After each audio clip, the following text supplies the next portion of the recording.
worked for the Foreign Affairs Department of the government for over 28 years, nationally and internationally. So as soon as Doug Ford announced this emergency lockdown back in March, this lady went, "I don't think so, buddy." So she started taking a look at the paperwork, and here's what she found out. This ain't right. This is wrong, completely illegal, and I'm going to let Paula talk about it. Welcome your hands together.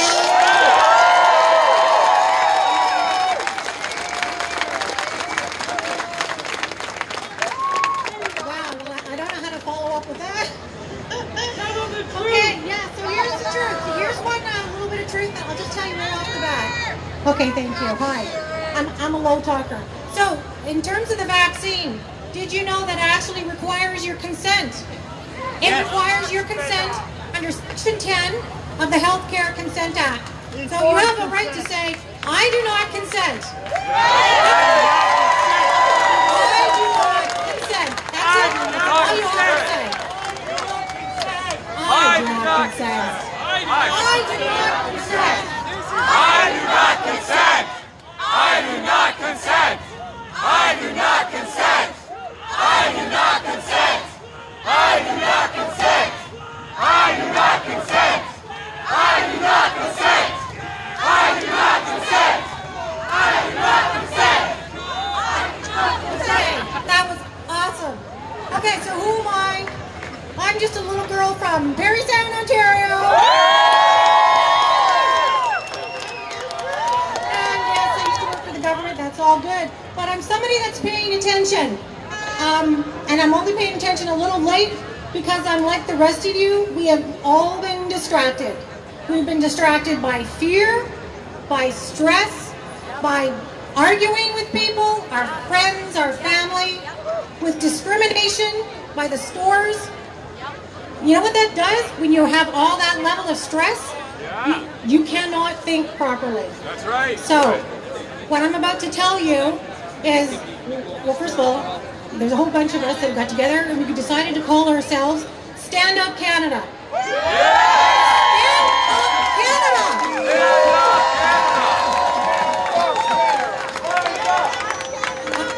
Okay. Our mission in Stand Up Canada is we realize we want to empower Canadians to know their rights. To know their rights and how they're being violated. So we have lots of information on our website. It's just legal information. It's not legal advice whatsoever.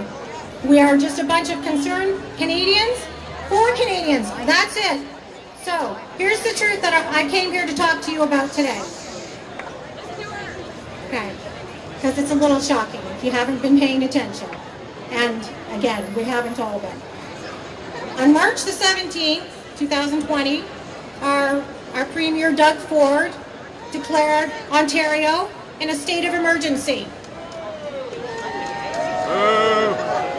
And I don't know if people understood what that actually meant, because I'm pretty sure nobody understood what that meant, because the news didn't report that.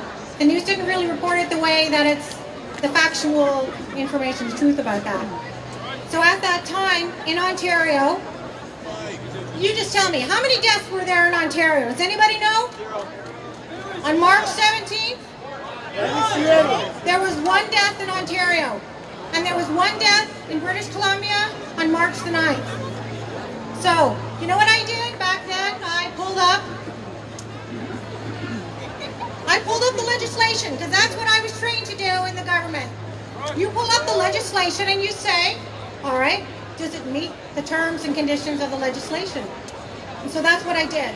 I pulled it up, and it doesn't meet the definition of emergency. It doesn't meet the other two criteria to call an emergency. And in case you haven't been understanding the significance of this, you have to be able, I'm going to start again, in order to declare a statement of emergency in any province, you have to be able to say that you meet the definition and you meet the criteria. If you don't, it's fraudulent. Yes, that's right. It's fraudulent. It didn't happen just in Ontario. Every single province We have 10 beautiful provinces in this wonderful country. We have 3 territories in this wonderful country. They all did the same thing. One day after another, from March the 14th to March the 27th. Within 14 days, Canada was completely locked down. And nobody was paying attention because we're all paralyzed with fear, myself included. Not anymore.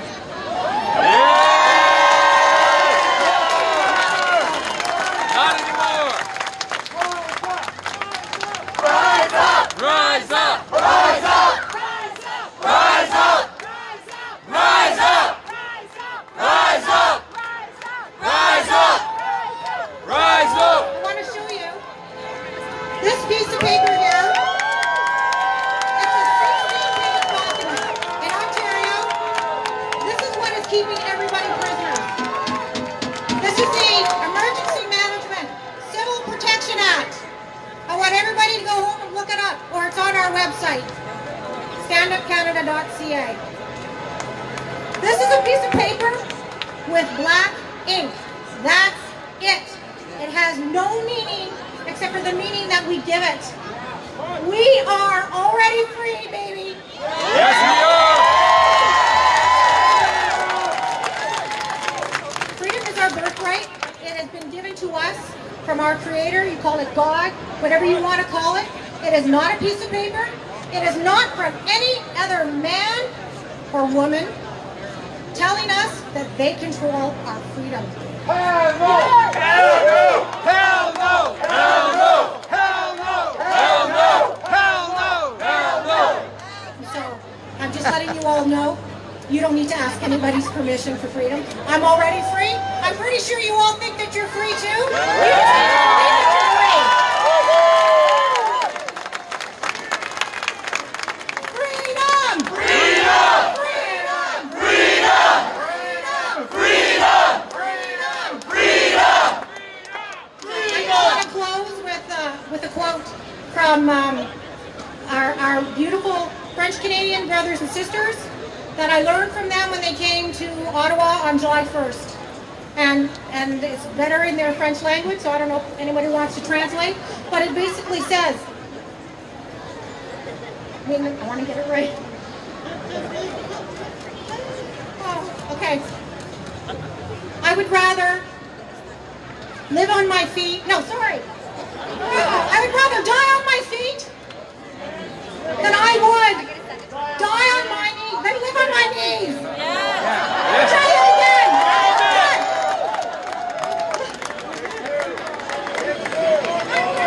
I'm nervous. We got you! Yeah!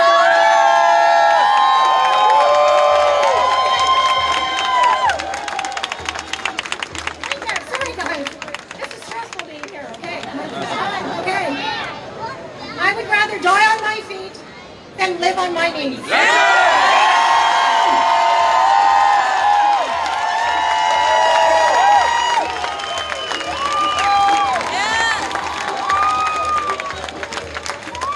Wow. Wow.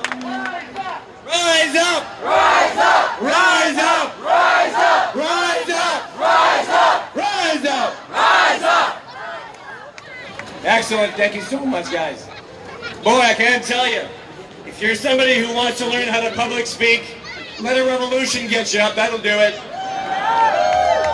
That being said, let's bring up some of the youngest members of this evolution of a revolution. Felix, Bridget, and Zoe, put your hands together!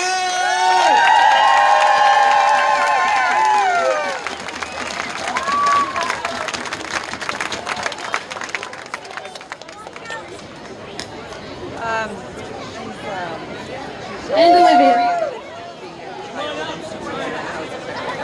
Yeah, she's spoken at every Saturday since we started.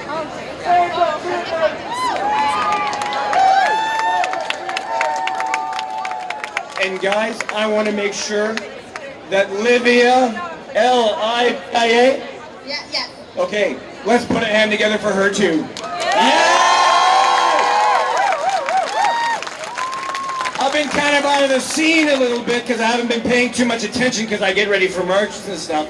And here's our latest addition to this crew of powerhouses. So guys, here they are to give us some words as to how this whole thing is affecting our youth. Be prepared for some truth, people. You guys ready? Who wants to start? Hi everyone. Hello. Hi, I'm really happy about the turnout. I did not think there were going to be this many people, but there are, and I'm really proud of everybody here. When I'm talking to people, friends and strangers online and stuff, I find there's a lot of people on our side but are scared to come. They find there's two main reasons that they're scared. One being that they believe in us, but they're scared because there aren't usually that many people when we meet at Peace Park. But when you have 10,000 people thinking like that, well, this is a revolution. You should come and show up for your freedom.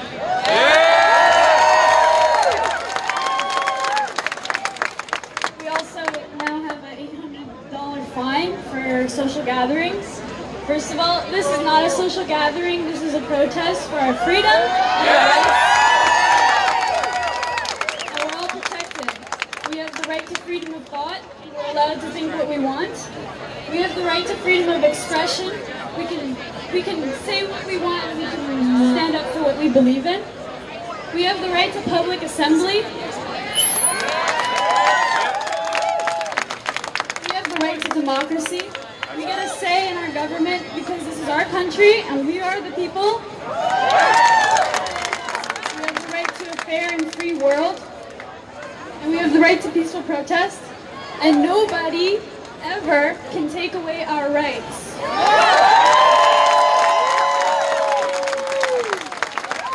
They have effectively ruined our social lives. They've ruined our businesses. You know, this is killing people. And now they want to fine us for exercising our rights. That's not fair. We're not going to comply for that. No, we're not! So, if you're on the fence and you're watching this, show up, stand up for what you believe in. This is a safe environment. We've been told that there's riots and stuff going on. This is safe. We have kids here. We love playing with the kids. We're actually We have dogs. This is a safe environment of people who are like-minded and want to stand together. And if you're a kid, you should come up too. Find a day, find what your city's doing, and get up there because you are the future, you matter, and this is about you.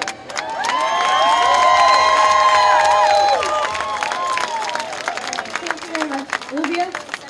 Thanks. Hello, my name is Livia. Although you might not know that if I didn't say anything earlier. Am I really that forgettable? No. Hold on, I put my notes here.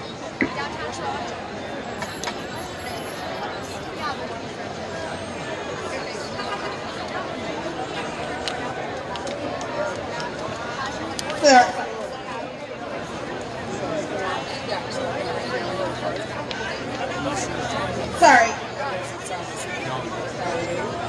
Okay, so I first want to start off with personal. So me and my dad and I have totally different views about the mask. I have tried to tell him over and over again to not wear the mask, but he keeps telling me that my mom's brainwashing me, even though I've been doing my own research. My mom told me about the mask first, but I did my own research, and I know. Let's say I was pro-mask, which I'm not. I'm sure she would have accepted that we had a different opinion. But, you know, I'm pro-mask, and she's in the audience right there. Woo.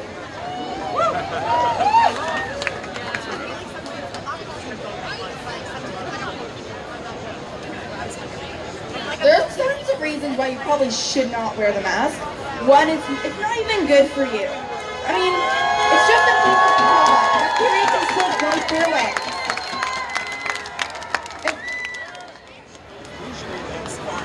So, also, something else. So, my best friend and I I usually celebrate my birthday with my best friend. And we're probably not going to be able to do that this year because her family's concerned about this virus. If she even sniffles, let alone coughs, oh no, she can't come. And honestly, this is my 13th. I'm finally going to become a teenager. Woo, I finally get to rebel. Yeah, honestly, I'm really about that. I mean, because like, I don't want to wear a mask, and she even said that if I were to wear a mask, I probably could come, but that I don't remember who said that. But like, these are my friends. Some people, a lot of the parents have said that, like, you can't come over to our house anymore because until you decide to wear a mask, and I don't want that to happen. And also, I'm not going back to school because, you know, I don't want to wear a mask. And from what my mom's told me, and I've also done my own research on this part, because, sorry, can I start that part over again? Sure. Sorry, that's sorry. Go. Thank you. Okay, so I'm not going back to school because I don't want to wear the mask, and from what I've read, and my mom's told me, from school, sorry, Take a step to the left. There you go. the school's going to be complete chaos. You can't talk to your friends, your new classmates. From what my friend told me, that school is kind of bad. You can't talk to anyone. My best friend's very social. She usually makes new friends within the first week or so. She has some of her old friends, but she hasn't really made any new friends because like she can't really socialize. You can't socialize when your face is covered. And once I was with my dad, and we were in a grocery store because I don't want to wear a mask. I was waiting outside for him. I thought he was a stranger when he tapped me on the shoulder because he was done. Hold on. Yes, this. Okay. Okay, so.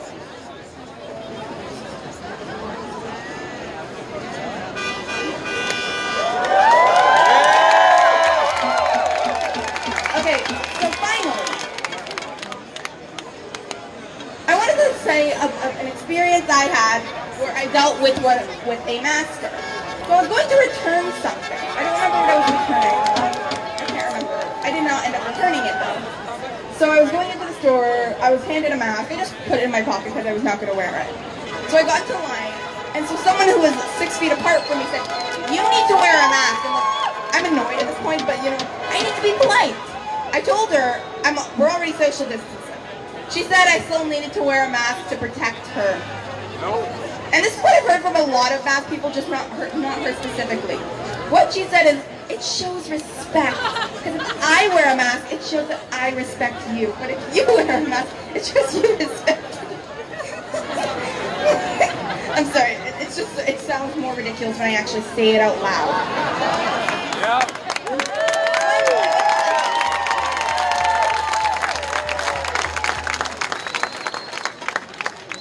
So when I finally got up to the person, like the cashier, I handed her the thing to return it, but she said that I couldn't return it. So I had all of that for nothing. Thank you for listening. Who's going next?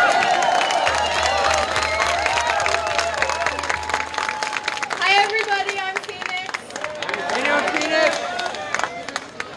Just wanted to come here. I don't even know why I'm starting this like this. I am so happy to be here. I'm so happy to see this many people in Toronto. I commend all of you for coming out today and supporting us. So as I said, I wanted to share with you guys my school experience because I am going back to school. I started last Friday.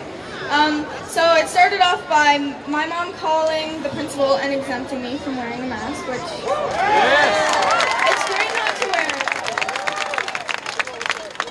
So I started on Friday, and I got to the gates of the school, and I was just sitting there like shaking, and I was sweating, and I said, "Mom, I don't want to go in, I don't want to go in." And she said, "You'll be fine, just remember that you are exempt and nobody can tell you that you're not." So I said, "Okay, here I go." So I got into the school. We had to do the staggered entry, and it was fine, I guess. After the first day of the staggered entry, all of the hand washing and social distance and all of that, all of those rules just fell through. Nobody does it anymore. They're just like...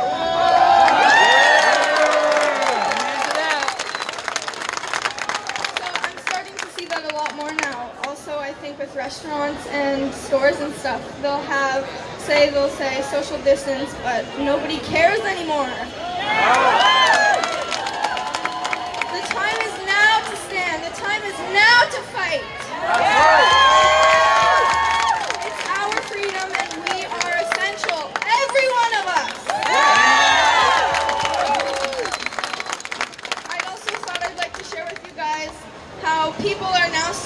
verbally assault me in the store for not wearing a mask. We were in Ottawa on Wednesday, and we were in the store, and I was just standing there not saying anything. There was a 5 limit. There was only 5 people allowed in the store at the time, so it was just 5 of us. We went in.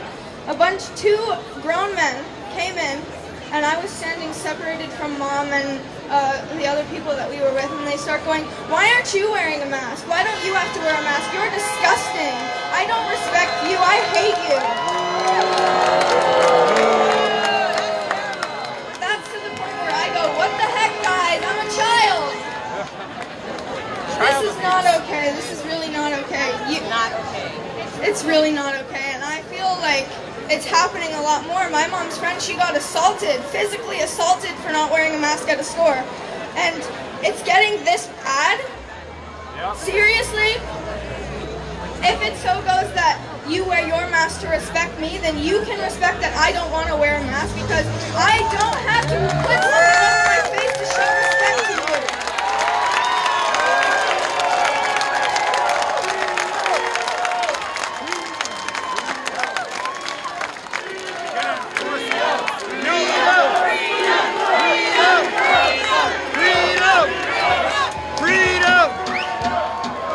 You will not tell me what I have to put on my face, because it's my right, and it's my body, and it's my choice. I have literal chills right now, guys.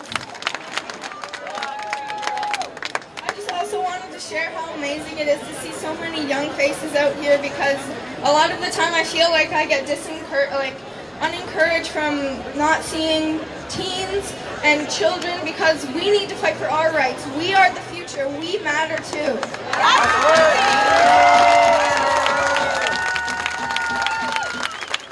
You matter. This whole crowd of people, even the people who wear masks and they assault us and they disrespect us, just like Colin said, they matter too, and we love them and we care for them, because all of us, we all matter.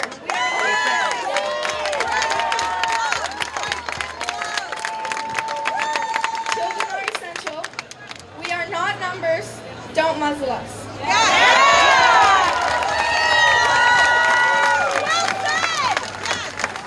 Hi, everybody. My name's Zoe. Sorry, I was kind of embarrassed back then. Anyways, I'm here to talk about all those parents that are masking their children. If you guys want to have a one-on-one conversation, you can come over here later. But I would just like to tell you, do not use your parents or your grandparents as an excuse to mask your children. Do not do that. Your kids aren't in danger. Your parents aren't in danger. Your grandparents aren't in danger. So stop doing that. Another thing is with the not letting other kids see friends. Now that's a huge part that's been happening. I haven't seen a lot of my friends. I know a lot of my friends here. I haven't seen a lot of their friends. And that really takes a toll on your mental health. So all the people saying, all those parents saying, oh, your kids should just do Zoom calls or physical distancing when they meet up with their friends. What are you talking about? We've never done that before. That's right. It's not normal, and it will never be normal.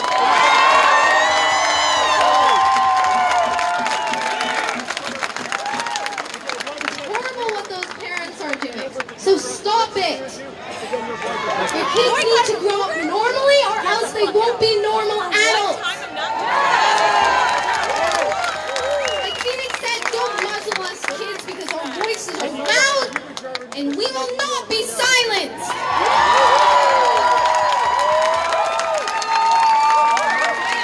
To all those parents that are scaring their kids, or that are being scared, that are scared, your kids are going to be scared as well. Okay? Do not scare them, because this doesn't affect them.